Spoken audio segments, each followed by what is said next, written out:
نے پوچھا کہ جوائنٹ فیملی سسٹم ہے اس میں کس حد تک بھابیاں جو ہیں وہ اپنے دیوروں سے یا دیور بھابی کو نہ دیکھے، پردے وغیرہ کے کیا معاملات ہوں گے، کیا حکم شرع ہے؟ دیکھیں مسئلہ یہ ہے کہ ایک تو آئیڈیل سچویشن ہے کہ بالکل نہ بھابی پہ نگاہ پڑے نہ وہ اس کے سامنے آئے، بالکل علیحدہ علیحدہ رہیں، تو یہ سب سے بہترین سچویشن ہے اور مطلوب شرع بھی یہی ہے، سب سے بیسٹ یہ ہے۔ لیکن جو ہم مطلب ایک معاشرے میں دیکھتے ہیں، اور ایک مفتی اپنے عرف پر واقف نہ ہو تو وہ فتویٰ دینے میں ضرور جاہل ہے،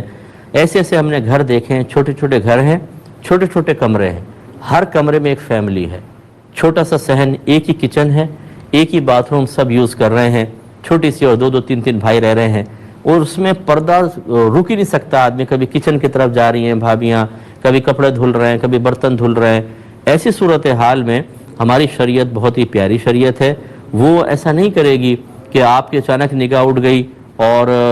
یا بھابی کپڑے دھو رہی تھیں، تھوڑا پائنچے اوپر کیے ہوئے تھے، پنڈلی پہ نگاہ پڑ گئی تو فوراً گناہ لکھ دیا جائے، کیونکہ یہ مجبوری کی صورتیں ہیں۔ یہاں کتنی نگاہ بچائیں کچھ نہ کچھ ہو جاتا ہے، بالکل جیسے ہمارے باہر کے معاملات ہیں کہ ہم گھر سے باہر نکلتے ہیں، کتنی بھی نگاہ بچائیں کسی نہ کسی پہ نگاہ پڑ جاتی ہے، کسی عورت پر کوئی سائن بورڈ ہوتا ہے اس پہ کوئی نازیبہ چیز ہے اس پہ نگاہ پڑ جاتی ہے، تو اگر فوراً آدمی نگاہ ہٹا لیتا ہے تو یہ معاف ہوتا ہے۔ اسی طریقے سے یہ جوائنٹ فیملی میں ہے کہ حتی الامکان بھابیاں پردہ کریں، لیکن بعض اوقات تو مطلب اتنی چھوٹی چھوٹی جگہ ہوتی ہیں، کھانا کھا رہے ہیں تو بیٹھنے کی پوزیشن بھی ایسی ہوتی ہے کہ تھوڑی بہت آمنا سامنا ہوتا ہے، تو پھر اپنا وہی پورا ڈھک کر رکھیں اپنے آپ کو حتی الامکان جہاں تک کر سکتی ہیں۔ اور فرض کریں اگر وہ کچن میں کام کر رہی ہیں، بازو تھوڑے اوپر چڑھائے ہوئے ہیں، کیونکہ اگر آپ یہ حکم دیں بھائی اپنے بازو نیچے کر کے رکھو، ہو سکتا ہے دیور آ جائے اور کھلے ہوں گے تو گناہگار ہوں گے۔ اب وہ بیچاری بالکل بازو نیچے کر کے چادر کر کے کھانا بنا رہی ہیں،